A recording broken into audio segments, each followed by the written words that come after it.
All of you folks, you're looking very similar here. What are you? You're a Psilocybe cubensis spore cloud. High fashion, high concept. I love it. We love mushrooms! Your costume is so good. I just wanted to ask you, what are you? What kind of mushroom are you? Hey, so what are you? What kind of mushroom are you? Look at all this, what's going on here? Look at the streets.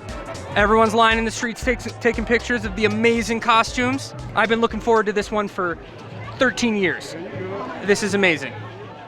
Telluride Mushroom Festival, the most renowned annual 5-day event for fungal fanatics to celebrate all things mushrooms in the Rocky Mountains of Colorado. For over 40 years, the Telluride Mushroom Festival has brought together thousands of educators, scientists, and mushroom lovers of all backgrounds to talk about fungal conservation, psychedelic research, science, foraging, and cultivation techniques. Here, you can attend lectures from prominent mycological figures one day, then party with them the next. Along with countless classes, forays, and talent shows, there's a giant mushroom-themed parade that leads to a communal drum circle, with a man handing out mysterious cups of blue liquid.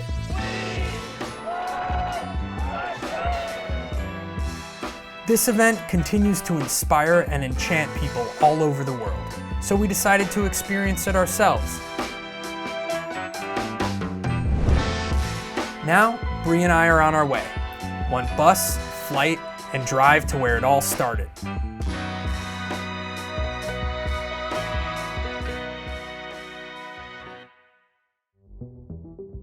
The Telluride Mushroom Festival is the granddaddy of mushroom festivals in the US. It's been around since 1981, which was long before mushrooms gained mainstream popularity in Western societies. It was founded by a group of visionary artists and mycologists, including renowned figures like Paul Stamets, Gary Linkoff, and Dr. Andrew Weil.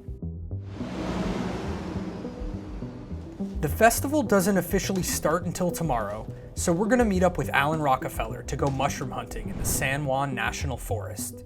Alan Rockefeller is a world-class photographer, as well as an expert in DNA sequencing and microscopy, who has dedicated his life to collecting, documenting, and studying thousands of mushroom species, predominantly in North and South America. His work documenting wild psilocybe species is among one of his most recognizable achievements, though his sheer dedication as an educator and profound understanding of fungal taxonomy is equally impressive. In other words, he's the real deal.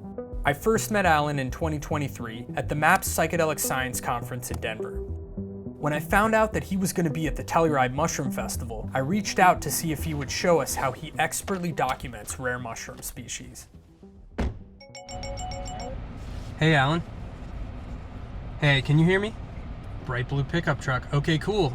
Yeah, we're in the car ready to go now. We'll see you there. What did Alan say about the spot? He said he's never been there. He picked it via Google Earth. He just said that looks like a good spot. So we'll see. We're just gonna dive off into the woods, I think. Sounds great.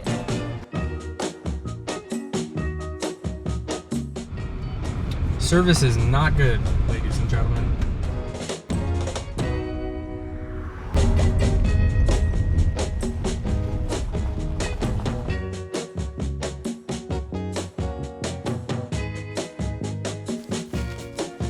You kind of make discoveries every day whenever you're out in the woods. You know, you might discover 30 or 50 new species in an afternoon. If we can find some like little inosebes, people almost never pay attention to inosebes, so there's so many new species, and those things are beautiful under the microscope. Oh, I bet. So that's kind of what I'm expecting to see. Rusula is another one that needs a lot of work. Oh my God. So if we can find some good Rusula collections, that would be amazing. Even just one Rusula is good for DNA sequencing.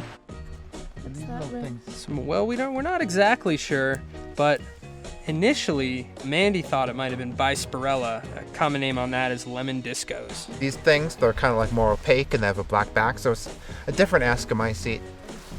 Yeah, that's Gopiniopsis alpina. Gopiniopsis. Probably edible.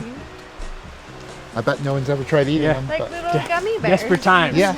You were talking about the inosebes. Yeah. Could you touch on sort of what characterizes that genus? Yes, inosebes are mycorrhizal mushrooms.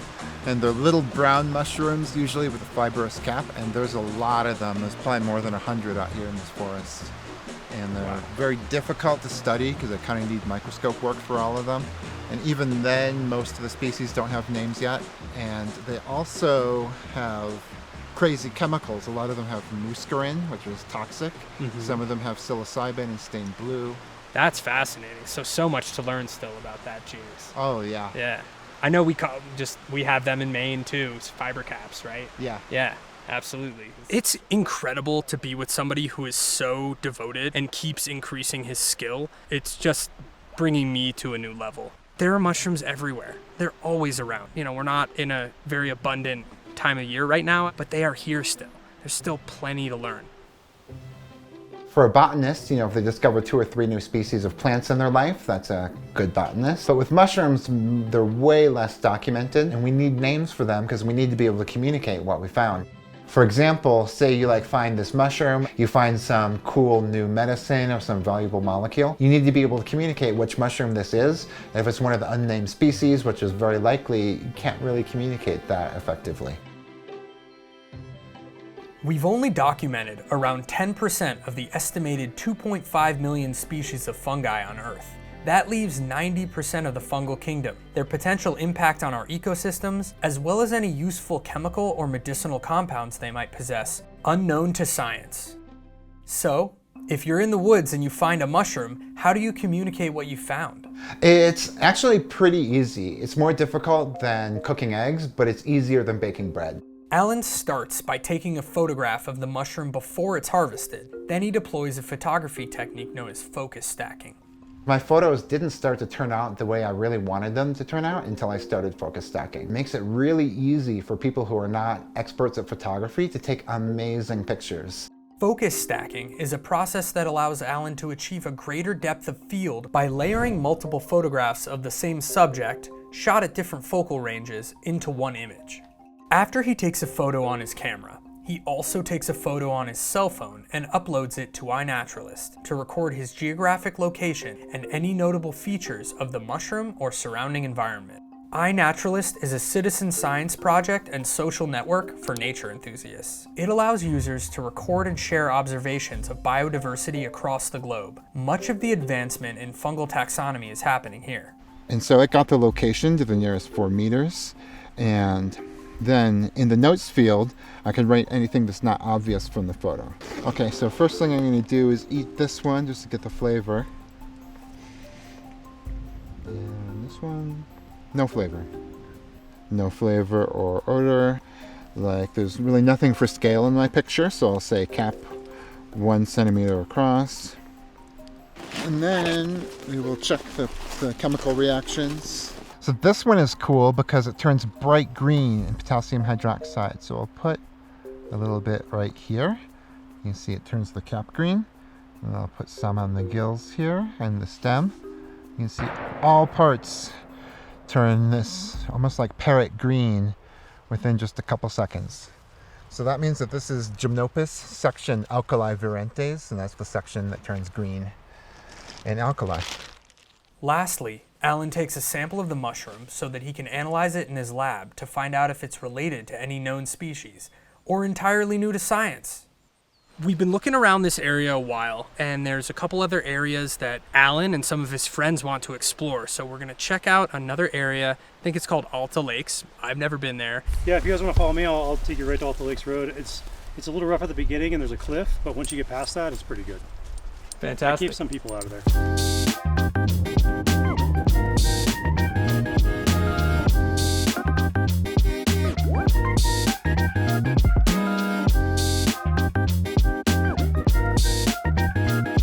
After some gnarly driving, we have reached our very, very cool destination at about 11,000 feet. Initially weren't finding anything, pretty sparse, but we did finally find some Cortinarius. Most people are pretty scared of Cortinarius because there's a few of them that are deadly poisonous and there's a few more that are a little bit toxic, but actually most of them are edible. But Cortinarius has about 800 described species, so it is the largest genus. Definitely competing with Rusula for that title. We'll definitely DNA barcode these and see if it matches any of the known species. What do you feel like are some of the practical implications of the work that you do? One of the reasons that I like the work I do so much is because it has no practical implications. And so I'm trying to figure out what everything is. But the mushrooms don't really care what they are. All the species of mushrooms are moving apart, just like all the galaxies in the universe are moving apart. You could call it this, one species or another species, but 100 years later, they'd be definitely different. But also, when people try to justify taxonomy work, they'll talk about conservation. So if you're trying to preserve a certain piece of forest and you find a really rare mushroom there, if there's no name for it, you can't really conserve it. And that's actually really common, that I'll sequence something and it's like, if you sequence like some big, really cool looking mushroom, you're going to find sequence matches in GenBank because other people would have sequenced. But if you like take apart a log and you find something really tiny and you sequence that, it's rare that you find sequence matches. And then you can say, oh, this is the only spot in the whole world that this fungus is known to exist. And that can be really good for preserving mushrooms. Essentially, without data proving the existence of rare mushroom species, it's almost impossible to assess their risk of extinction. People like Alan have significantly contributed to conservation and education efforts, but much work remains. So it's really early in the season here, so we didn't find a whole lot, but we got a few things. This is the Gymnopus that turns bright green in KOH. This cool bright yellow ascomycete. We got the Canopus acervatus. I've heard there's a couple of those up here, and one of them is a new species, and our nice Hypphiloma capnoides. So we're gonna sequence all of this stuff and see if some of them are maybe undescribed species, or maybe they have names and we just have like a really nice photo of a species that has been named. So we're gonna dry this all out in dehydrator and see what we can find out. So in the next few weeks, it's gonna start to, other things are gonna pop and it's gonna kind of come into the season. Oh, you want to meet back here in like 3 weeks? I have to be in Mexico in 3 weeks, but if you want to meet in Mexico for 3 weeks, you're welcome to come hunt mushrooms with us. Oh, I want to do that so bad. Yeah, you should do it. I just gave him the We'll see. flyers. Find out.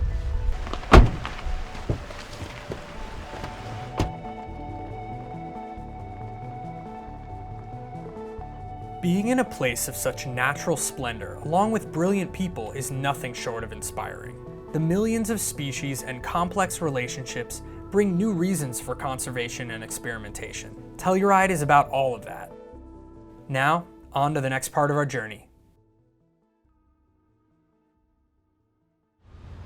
All right, guys, we're ready for day 1 of the Telluride Mushroom Festival. There's gonna be 1,000 people and all these different speakers and workshops.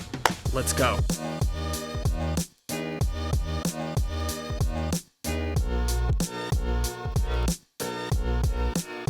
We can go from here right to some of the talks. We're sort of late for one right now that sounds really interesting about morel cultivation. Just happy to be here. I got to talk with Hamilton for a couple minutes, and we got some lion's mane chai. We got some chapstick. so things are just going through the line is already exciting. All right, now, are you excited for any particular things today or in the coming days? Yeah, I've seen the ID booth filling up, and I've taken a couple strolls through there, so I'm really excited about that. And we're gonna do some foraging later today. Well, I'm going to go hear Eugenia Bone talk about cooking with mushrooms, and we've cooked together, and she's written a few cookbooks. I contributed to the fantastic fungi cookbook that she put out, so I'm looking forward to hearing her talk. Cool. And Alan Rockefeller, too, later on today.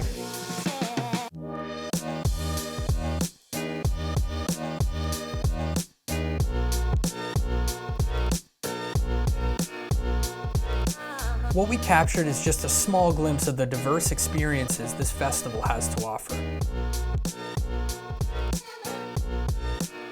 There are talent shows, curated meals, cheers, presentations on the latest discoveries, a mushroom-themed dance party, and many other ways to connect with people from all over the world. The Telluride Mushroom Festival blends real science with fun, all because of the work of dedicated volunteers, talented guest speakers, and people like you who show up to contribute. During our free time, we decided to make our way through Vendor Village to learn more about some of the people here. Psilocybin content over here. I've never seen a testing kit like that. So I'm Novello with Friday Ventures, and I'm running this Orange Photonics Light Lab. It's a portable HPLC for psychedelics, and cannabis. So today we're running some dry fruit samples. I ran some gummies last night, and it tells us the potency. So we do an extraction, and then we run it through this chromatography column that separates all the different compounds in the mushroom. And then the machine is able to analyze that and report back the potency of psilocybin and psilocin. This is a legal service that I'm allowed to provide to people that are over 21 in the state of Colorado for their natural plant medicine. My name is Irene Dubin. I'm a psychotherapist, and we do retreats in Jamaica with psilocybin mushrooms, which is psychedelic-assisted psychotherapy retreats in a group settings. Personally, I started doing integration with psychedelics maybe 2017, and since that we're doing retreats not just in Jamaica but Costa Rica, Mexico, and we plan to do in Colorado. And if we do 2 sessions with psilocybin, it will be about 1 week retreat. Magic mushrooms play a major role at the Telluride Mushroom Festival. Those are some beauties. Even the Telluride Institute says that, quote, "The Telluride Mushroom Festival has been bringing in the best mycologists to speak on psychedelic research, decriminalization, and how to cultivate your own mushrooms." In the state of Colorado, magic mushrooms are decriminalized, which allows people to operate within this legal gray area. We even saw people selling magic mushroom culture syringes and had dry specimens on full display. Along the way, we ran into our friends at Fruiting Bodies, who work with powerful legal medicinal mushrooms. These guys are really cool functional mushroom company. They make these delicious chocolate bars. We're Fruiting Bodies, and we really pride ourselves in the third-party testing. It's really important that companies are, showing what's in it, so that it's, as much as there's mushroom products, but showing that the product isn't harmful in and of itself too. And with this brand, as you guys are probably pretty well aware, there's no standard and regulation in this mushroom industry. So we're really trying to pioneer this field and create a standard that hopefully elevates this entire industry to heal more people. We then talked to the owner of a company called PACT. They make outdoor bathroom kits which use mycelium tablets to break down human waste in the backcountry. PACT has one of, if not the most consumer-friendly mycoremediation products that currently exists. I'm Noah Schum. I'm the founder of PACT Outdoors. We make all-in-one bathroom kits for outdoor adventures. So kind of everything you normally see in a bathroom kit: shovel, hand sanitizer. But then the 2 fun pieces are PACT wipes. So these are dehydrated and compressed, and when you add a little water to them, they expand to a 9x9 inch towel. And then really where the magic happens is PACT tabs. So PACT tabs are inoculated with mycelium, and when you throw these in the ground, they will help break down human waste faster and reduce pathogens like E. coli. That's kind of the general overview. And I think that's incredible because these vendors represent many different areas of the fungal movement happening right now. From art and literature to psychedelic research, mycoremediation, cultivation, and healing, it's all here. But one can never forget that our very first interactions with mushrooms were simply culinary. Each year, Telluride hosts multi-course mushroom dinners that feature fungi-inspired dishes, libations, and beautiful views. Among the talented chefs responsible for developing the most delicious and inspired tasting menus is chef, forager, and mycologist Graham Steinruck. He graciously agreed to meet up with us to do a little cooking demo, as well as talk about his work documenting rare mushroom species in Hawaii.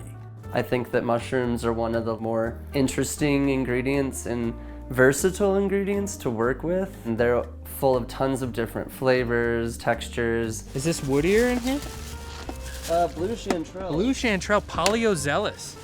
Cool. I love to pick my own wild mushrooms. So many of the wild mushrooms I featured on the dinner I harvested myself. It's kind of my way of sharing these really fun, beautiful ingredients with my friends and family.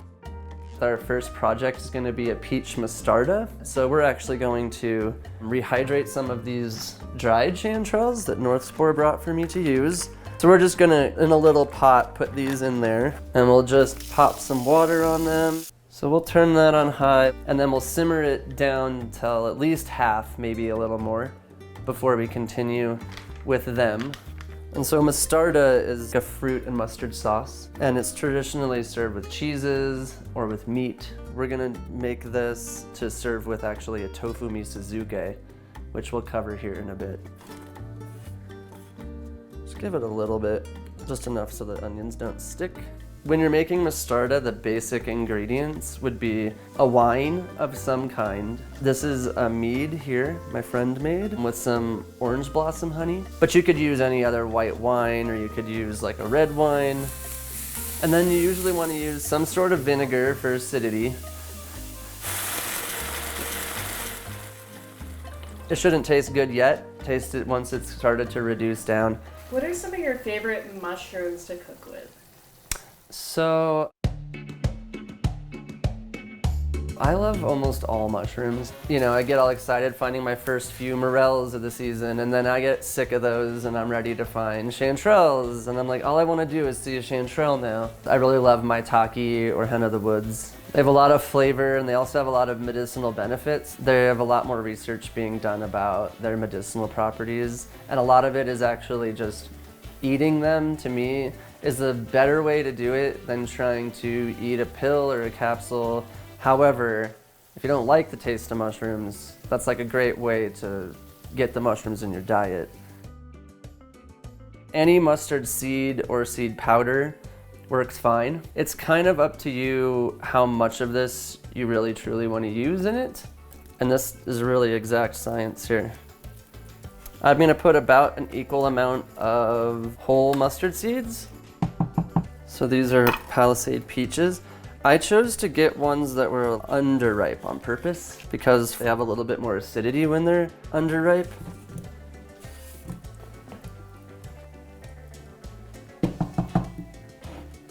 Luckily, through the power of television, I already have this done. It's actually just from last night. The yellow mustard seeds will like really poof up. It'll also reduce a lot and become more like a jam consistency. That's about the time I shut it down and turn it off. Now we're gonna start our next quick project. We're making something called tofu misozuke. It's a Japanese tofu pickle. Aspergillus, which is a type of mold, is used traditionally in China and Japan and throughout Asia to ferment starches into sugar, and that's actually how they're able to ferment sake out of rice, because rice doesn't have enough sugar to ferment it. We're using that same fungi, but we're gonna use miso paste. And I'm just gonna wrap this up, and then we're gonna put some plates on it. So it's been about 10 minutes, and my plates have kind of changed the angle a little bit. So we'll just kind of unwrap it. And you can actually see like there's a lot of water that came out of that tofu. We're gonna just slice this into some portions. I've found that more surface area is better. This little container I have here is our white miso paste. I mixed some sugar, some white death in there, as well as a little bit of sake and salt. I do a little bit of salt, just I think having the salt content be a little higher does help hinder mold during the fermentation process. But we're basically gonna get a nice thin coating on the tofu. And we're gonna go ahead and go all the way around this. So you're just gonna put this in any sort of closed container. You'll wanna keep the humidity high. That will probably take at least 7 days before you really have a good tofu misozuke. I prefer more like 14 days is about the time I like to eat it. And it is one of those things that I think it gets better with time. It actually lasts quite a while in your fridge. Now, through the power of television, once again, the wonderful thing we can do is look at it 7 days later. The texture is more like the consistency of the inside of a brie. So what we're gonna do here is pop it into a piping bag. So this is gonna be kind of like our spread or like pate for our charcuterie board. We'll have to flip those a couple times. They're not really fitting in there.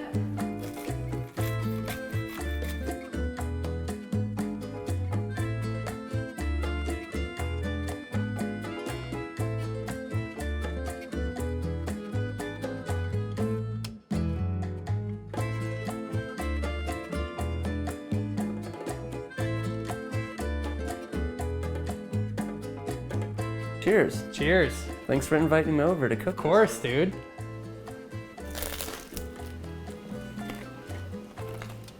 It's just delicious. Yeah, it really is. You get that creaminess from the tofu misozuke, pairing with the sweetness and the sourness of the peaches and the mostarda. I like the way the mustard seeds kind of pop in your mouth too. I love that. Kind of like a fun textural thing. Really fun texture.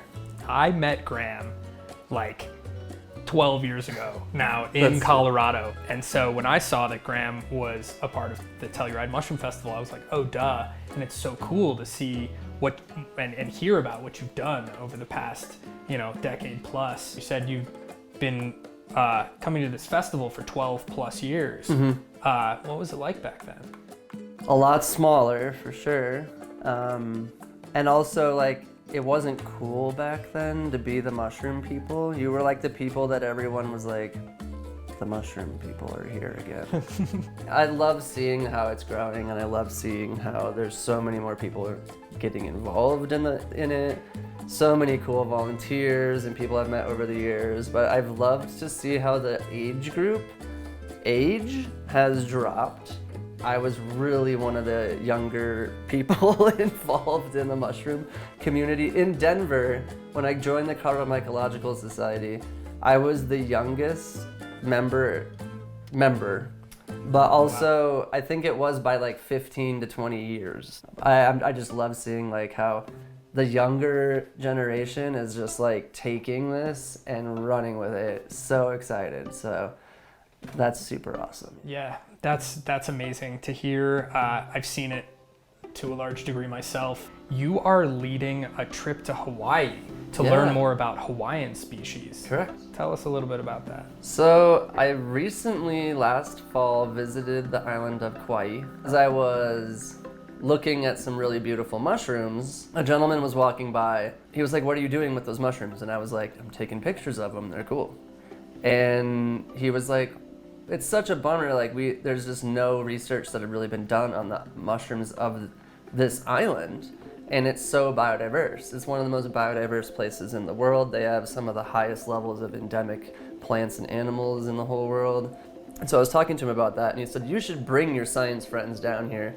If they know how to do that, bring them down here and do it as a project." So he inspired me, like now we're doing that. It's crazy. We have some of the top mycology people in tropical mushrooms coming. We have botany people from different herbariums coming, different colleges, many of them locals. So they're trying to look at the biodiversity of the Hawaiian species of mushrooms.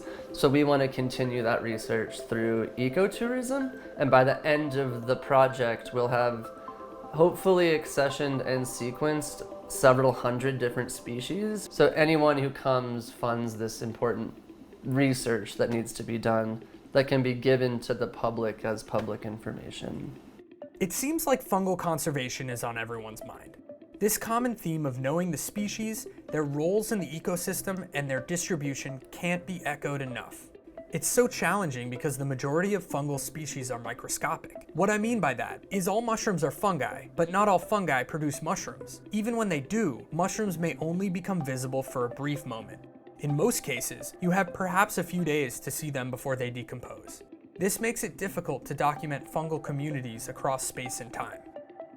One of the great things about this festival, I think, is you get to leave with all these amazing connections, plans for the future, but thank you so much for having me over and getting to chat for a little bit. I'm sure you will continue to make many people's bellies very happy. Oh, thank you so much. Yeah. Thank you. It's cool. Now, all that's left to do is attend the biggest event here in Telluride.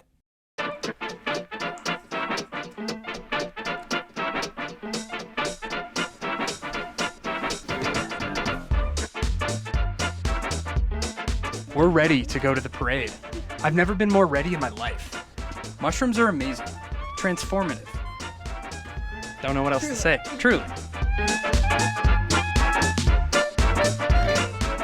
As we made our way towards the center of town, we felt a little out of place, until there were signs. This is the Telluride Mushroom Festival Parade, an event that inspires some of the most creative mushroom costumes I've ever seen.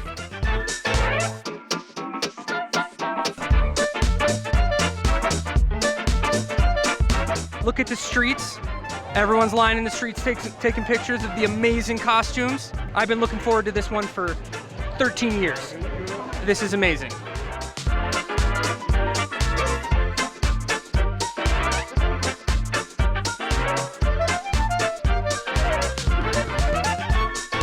You guys are a very, very bright colored mushroom. What mushroom exactly? You going for a specific? Stipticus. Pinellus stypticus. Awesome. Pinellus stypticus. Glow in the dark. They're glow in the dark. Folks, you're looking very similar here. What are you? You're a Psilocybe cubensis spore cloud. High fashion, high concept. I love it. I'm truly into it. Wow, you guys look amazing. Thank you. That is coordination right there. Your costume is so good. I just wanted to ask you, what are you? I'm a bridal veil stinkhorn. Bridal veil stinkhorn. Beautiful. Thank you. Much love. Much love. We love mushrooms!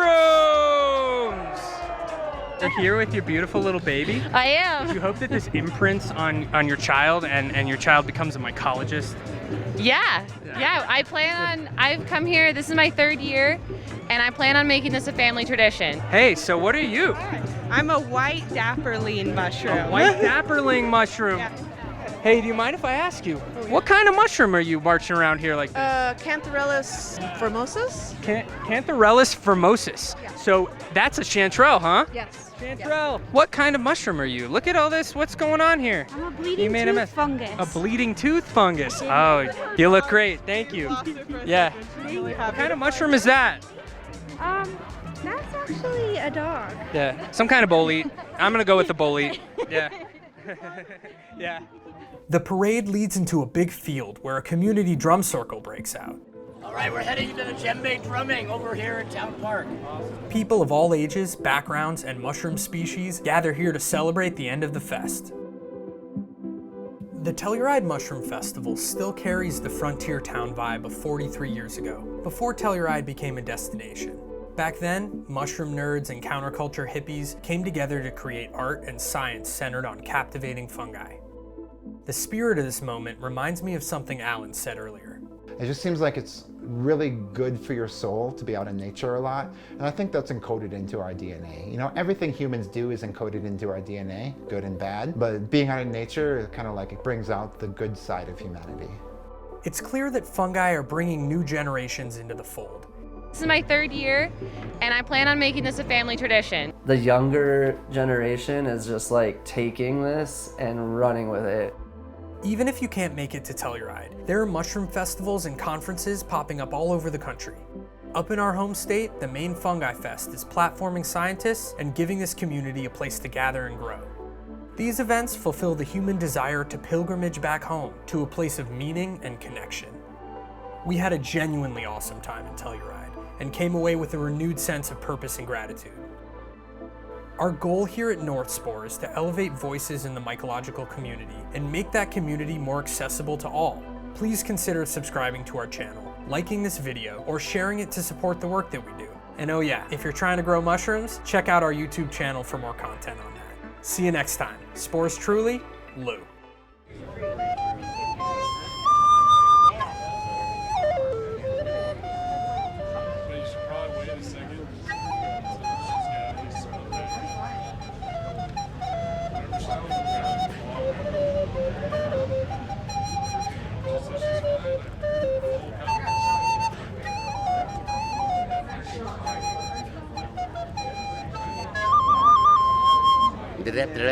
That's all, folks.